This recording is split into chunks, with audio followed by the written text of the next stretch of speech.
अगर किसी बहुत ही गहरे या जज्बाती अनुभव को एक मैथमेटिकल फॉर्मूला में बदलने की कोशिश की जाए तो क्या होगा? वो तो पूरी तरह से अपनी जान ही खो देगा। उसका जो असली मतलब है वो शायद कहीं गायब ही हो जाए। बिल्कुल। और मुझे लगता है कि सदियों पहले जब क्रिश्चियनिटी बिल्कुल अपने शुरुआती दौर में थी ना, तो कुछ ऐसा ही हुआ था। एक बहुत ही प्राचीन सवाल उठा था, लोग मेरे बारे में क्या कहते हैं? हाँ, ये सीधा जीसस की अपनी पहचान को लेके सवाल था। राइट। और इस एक आम से दिखने वाले सवाल का जवाब ढूंढने के चक्कर में उन शुरुआती विचारकों ने उस दौर की सबसे एडवांस्ड फिलॉसफी का सहारा ले लिया। पर मैं सोच रही थी, क्या उस भारी भरकम लॉजिक ने इस पहचान को सुलझाने के बजाय और उलझाने ही दिया? देखिए, अगर हम उस दौर के हिसाब से सोचें तो उन्होंने वही किया जो कोई भी नए विचार को फैलाने के लिए करेगा। मतलब? ट्रेंड के हिसाब से चलना, एक तरह से। हाँ, चलिए इस पूरे विषय को थोड़ा डिटेल में समझते हैं।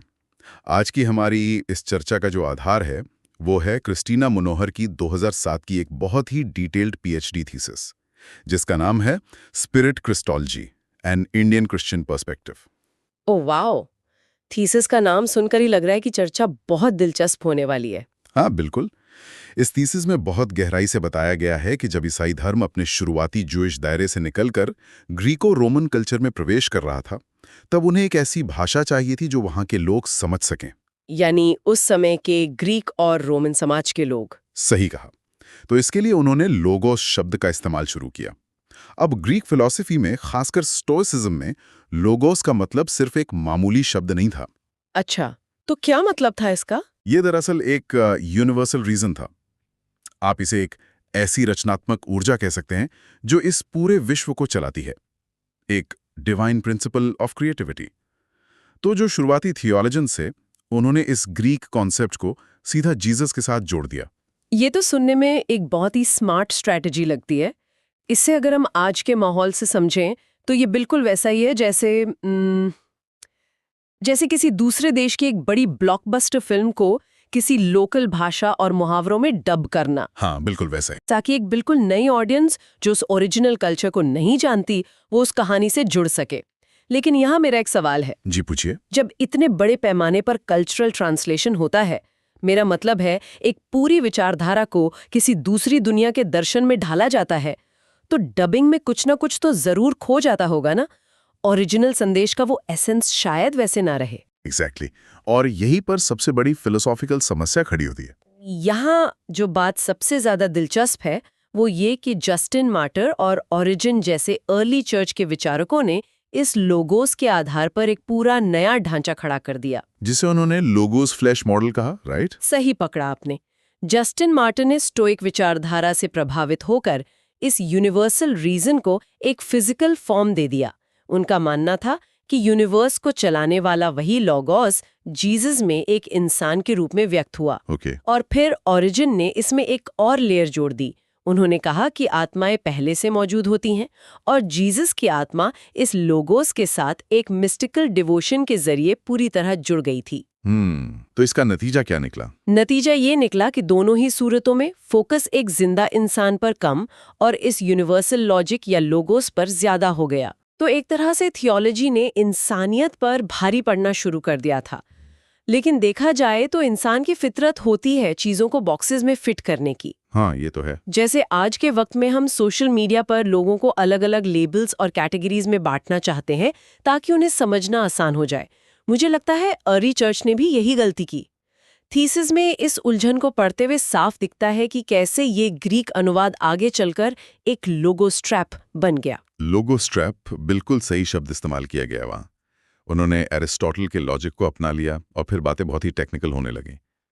टेक्निकल होना एक मजबूरी बन गई थी उस वक्त, क्योंकि अर्ली चर्च चाहती थी कि उनकी बातें इंटेलेक्चुअली मजबूत लगें। पर इस इंटेलेक्चुअल चक्कर में उन्होंने कौन से भारी शब्दों का इस्तेमाल किया? उन्होंने एरिस्टोटल के लॉजिक से दो टर्म्स उठाए, ओसिया और हाइपोस्टेसिस। ओसिया का मतलब आप समझ लीजिए एक प्राइमरी सब्सटेंस या सामान्य तत्व, जैसे कि मिट्टी। हाँ, जैसे मिट्टी। और हाइपोस्टेसिस का मतलब है एक इंडिविजुअल एसेंस या व्यक्तिगत अस्तित्व, जैसे उस मिट्टी से बना हुआ एक स्पेसिफिक घड़ा। वेट एक सेकेंड, ओसिया और हाइपोस्टेसिस, ये तो किसी एडवांस्ड फिजिक्स या इंजीनियरिंग क्लास के कॉन्सेप्ट्स लग रहे हैं। एक आम इंसान जिसे सिर्फ स्पिरिचुअलिटी की तलाश है, उसके लिए तो ये बहुत ज्यादा एब्स्ट्रैक्ट हो गया। यही तो समस्या थी। और इन्हीं दो शब्दों ने सेंचुरीज तक एक ऐसी बहस खड़ी कर दी जो सुलझने का नाम ही नहीं ले रही थी। खासकर 451 सीई में जब काउंसिल ऑफ चैल्सेडॉन हुई, तब ये तय करने की कोशिश की गई कि जीसस में दो नेचर्स, ह्यूमन और डिवाइन, एक ही पर्सन में कैसे मौजूद हैं। पर क्या इन कॉम्प्लेक्स टर्म्स ने उनको एक जिंदा सांस लेते गरीबों के बीच घूमने वाले व्यक्ति के बजाय एक मैथ इक्वेशन में नहीं बदल दिया? आपने बिल्कुल सही पॉइंट पकड़ा है। इस बात को अगर मैं बड़े पैमाने पर कनेक्ट करूं, तो यही इस डिसेंडिंग क्रिस्टोलॉजी यानी ऊपर से नीचे आने वाले मॉडल का सबसे बड़ा फ्लॉ था। ऊपर से नीचे आने वाला मॉडल? हाँ, जब डिविनिटी या लोगोस ऊपर से नीचे आता है, तो फोकस उसके डिवाइन होने पर इतना ज्यादा हो जाता है कि इंसानियत सिर्फ एक सेकेंडरी चीज या ढांचा लगने लगती है।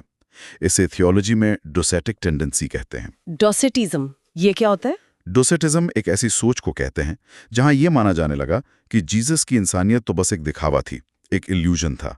उनका डिवाइन रूप ही सब कुछ था।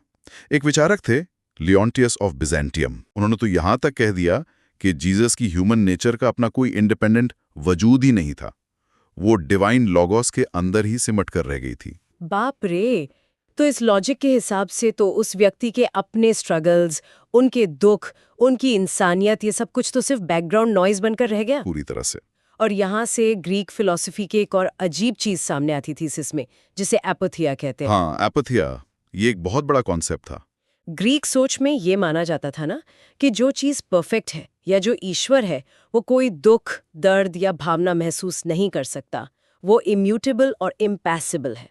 अब अगर टर्टुलियन और क्लेमेंट ऑफ अलेक्जेंड्रिया जैसे लोग गॉड को इम्पैसिबल मान रहे थे, जो दुख महसूस ही नहीं कर सकता, तो क्रॉस पर दुख किसने सहा? एग्जैक्टली क्रॉस पर जो इतना बड़ा दर्दनाक वाकया हुआ, वहां सफर किसने किया? ये एक ऐसी फिलोसॉफिकल उलझन थी जिसका अर्ली थियोलॉजियंस के पास कोई सीधा जवाब नहीं था।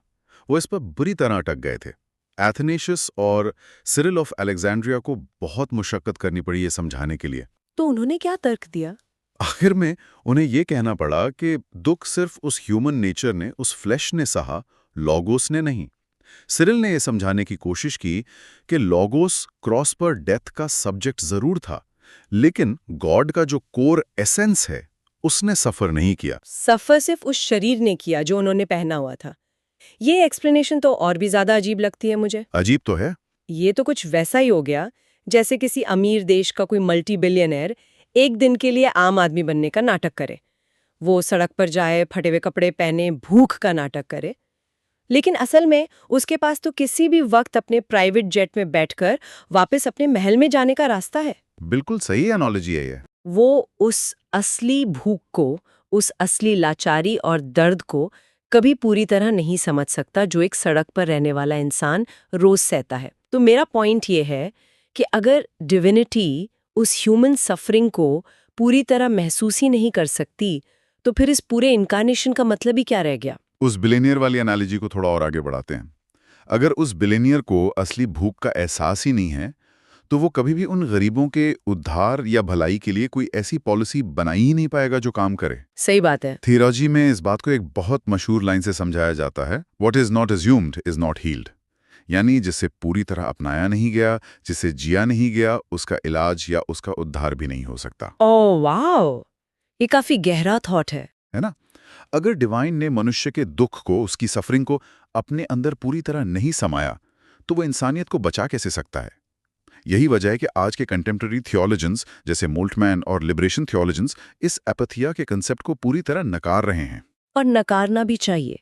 आज की दुनिया में जहाँ इतनी गरीबी, भेदभाव और ऑप्रेशन है, वहाँ कोई एक ऐसे ईश्वर की तरफ क्यों देखना चाहेगा जो दुख महसूस ही नहीं कर सकता? बिल्कुल।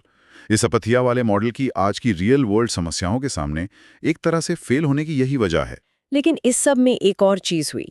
जब अर्ली चर्च ने सारा फोकस उस ग्रीक लॉगोस और उसके परफेक्ट होने पर लगा दिया, तो ट्रिनिटी का एक बहुत जरूरी हिस्सा पूरी तरह से इग्नोर हो गया, जिसे थीसिस में थियोलॉजी की सिंड्रेला बुलाया गया है। हाँ, द होली स्पिरिट, पवित्र आत्मा। ये सिंड्रेला नाम सुनकर मुझे ऐसी फीलिंग आई जैसे किसी बड़ी पार्टी में कोई ऐसा मेहमान था जिसे सबसे आखिर में याद किया गया हो। सही कहा आपने। थीसिस के मुताबिक वेस्टर्न थियोलॉजी में इसे फेसलेस, शैडोई या यहाँ तक कि अननोन गॉड कहा गया है। सदियों तक इस पर ध्यान ही नहीं दिया गया। पर अचानक से ऐसा क्या हुआ कि सदियों बाद इस सिंड्रेला को वापस स्टेज पर लाने की जरूरत पड़ गई? अचानक ये इंटरेस्ट कहाँ से पैदा हो गया? इसके पीछे दो मुख्य कारण थे। पहला तो वही लोगोस ट्रैप था, जिसकी वजह से इस पर सदियों तक ध्यान नहीं गया। सारी बहस फादर और सन यानी लोगोस के इर्द गिर्द घूमती रही। पर 20वीं सेंचुरी में चीजें बदलीं। कार्ल बॉर्थ जैसे थियोलॉजियंस ने कहा कि होली स्पिरिट थियोलॉजी के लिए एक नया रास्ता तय करता है। और एक रशियन ऑर्थोडॉक्स थियोलॉजियन थे निकोलाव गुडायव। उन्होंने क्या कहा? उन्होंने इसे लास्ट अनएक्सप्लोर्ड थियोलॉजिकल फ्रंटियर बताया, यानी आखिरी अनखोई सरहद। अब जो इंटरेस्ट अचानक पैदा हुआ उसका पहला कारण था ईस्टर्न ऑर्थोडॉक्स चर्च का प्रभाव। ईस्टर्न ऑर्थोडॉक्स चर्च का रोल कैसा रहा इसमें? उन्होंने हमेशा से होली स्पिरिट को साल्वेशन और चर्च में प्राथमिकता दी थी। जब वर्ल्ड फोरम्स पर उनकी आवाज मजबूत हुई तो वेस्टर्न चर्च को भी इस पर ध्यान देना पड़ा। और दूसरा कारण क्या था? दूसरा और सबसे महत्वपूर्ण कारण था 20वीं सेंचुरी में पेंटेकोस्टल और कैरिज्मेटिक मूवमेंट्स का बूम। जैसे वो 1906 का अजूजा स्ट्रीट रिवाइवल जो लॉस एंजलिस में हुआ था। एग्जैक्टली।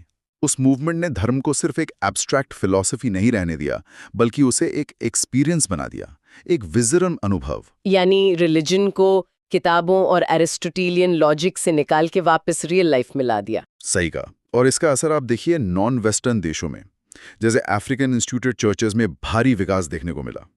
लोग अब एक इमोशनल और डीपली एक्सपीरियंशियल स्पिरिचुअलिटी से जुड़ना चाहते थे, ना कि किसी ठंडी फिलोसॉफिकल कैटेगरी से। ये बात तो है। और इस एक्सपीरियंस वाली बात का सबसे बड़ा असर तो वहां देखने को मिलेगा जहां विविधता और संघर्ष का गहरा इतिहास हो।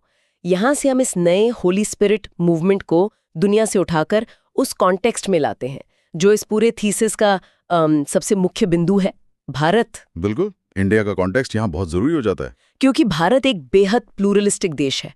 यहाँ सदियों पुरानी संस्कृतियां, दर्शन और कई धर्म एक साथ रहते हैं। और यहाँ गरीबी और हाशिए पर रखे गए समुदायों का मुद्दा एक जिंदा सच्चाई है। ऐसे में लोगोस मॉडल यहाँ पूरी तरह फिट नहीं बैठता, राइट? एकदम फिट नहीं बैठता। एक upper class emotionalist abstract logos Bharat के जमीनी हकायक से कनेक्ट नहीं कर सकता।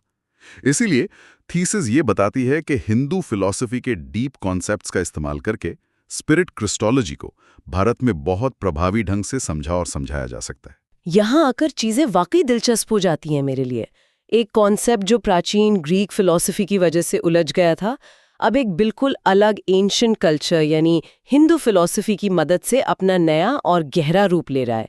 ये अलग अलग कल्चर्स का एक बेहतरीन मिलन है। तो ये कॉन्सेप्ट्स हैं कौन से? थीसिस में 4 मुख्य कॉन्सेप्ट्स का जिक्र है।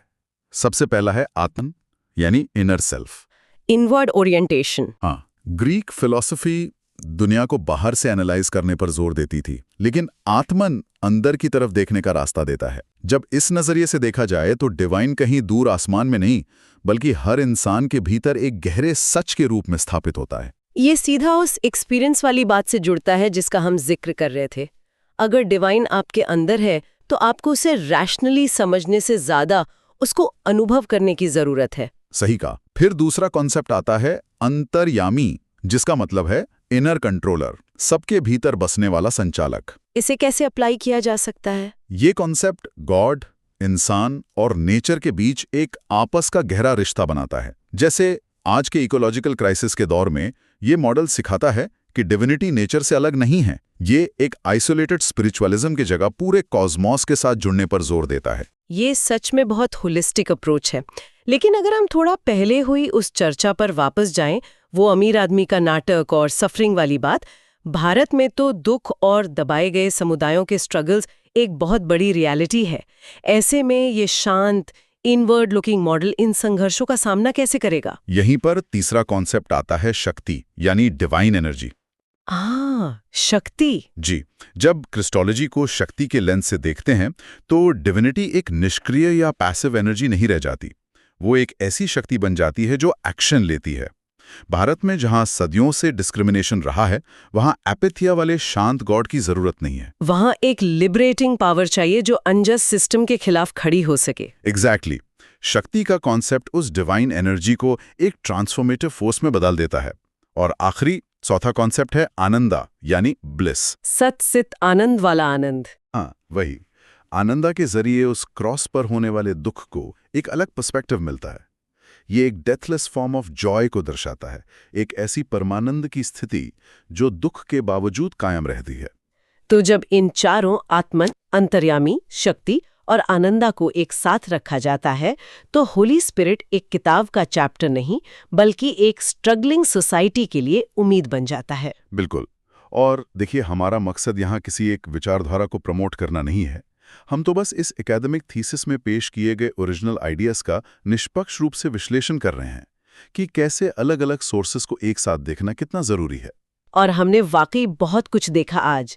अगर इस सफर को समेटें तो हम शुरुआती ग्रीक लोगोस की बहस से शुरू हुए, फिर हमने अपथिया की समस्या को परखा, उसके बाद थियोलॉजी की सिंडरेला यानी होली स्पिरिट की वापसी देखी और अंत में भारत के आत्मन और शक्ति जैसे कॉन्सेप्ट्स के साथ इसका मिलन देखा। ये पूरा सफर दरअसल ये साबित करता है कि धर्म और स्पिरिचुअलिटी किसी ठहरे हुए पानी की तरह स्टैग्नेंट नहीं होते। हर नए युग को अपने अनुभवों को समझने के लिए एक नई भाषा की जरूरत होती है। राइट। और इससे मेरे दिमाग में एक बहुत ही अजीब और सोचने पर मजबूर करने वाला विचार पैदा हो रहा है, जिसे मैं चाहूंगी कि सब लोग थोड़ा सोचें इस बारे में। क्या विचार है वो? अगर प्राचीन काल में उस अनंत या डिवाइन को समझने के लिए लोगों ने अपने दौर की सबसे एडवांस टेक्नोलॉजी यानी ग्रीक लॉजिक और फिलॉसफी का सहारा लिया था, तो इसका मतलब ये हुआ कि हमारी स्पिरिचुअलिटी हमेशा हमारे दौर की भाषा और टेक्नोलॉजी की मोहताज रहती है। मेरा भी यही मानना है। जो वोकैबुलरी हमारे पास होगी, हम उसी में उस इन्फिनिट को समझेंगे। तो आगे चलकर जब हमारी वोकैबुलरी पूरी तरह बदल जाएगी, तब क्या होगा? आने वाले कल में क्या मनुष्य ईश्वर को समझने के लिए आज की एडवांस्ड कॉन्सेप्ट्स का इस्तेमाल करेगा? जैसे क्या कल की थियोलॉजी में हाइपोस्टेसिस और ऊसिया की जगह आर्टिफिशियल इंटेलिजेंस, न्यूरल नेटवर्क्स या क्वांटम फिजिक्स के शब्दों का इस्तेमाल होगा?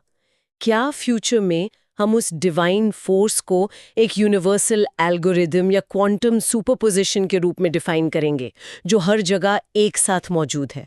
ये वाकई एक बहुत ही गहरा सवाल है। और सबसे बड़ा सवाल ये कि क्या उस फ्यूचर के लॉजिक में भी हम वापस से अपहथेया की तरह इंसानियत का वो इमोशनल एसेंस गवा बैठेंगे? ये एक ऐसी बात है जिस पर आगे जरूर सोचा जा सकता है। अपने आप से वही प्राचीन सवाल एक बार और पूछिए, लोग मेरे बारे में क्या कहते हैं, और देखें कि आने वाले दौर में इसका जवाब किन नई और अजीब भाषाओं में निकल कर आता है।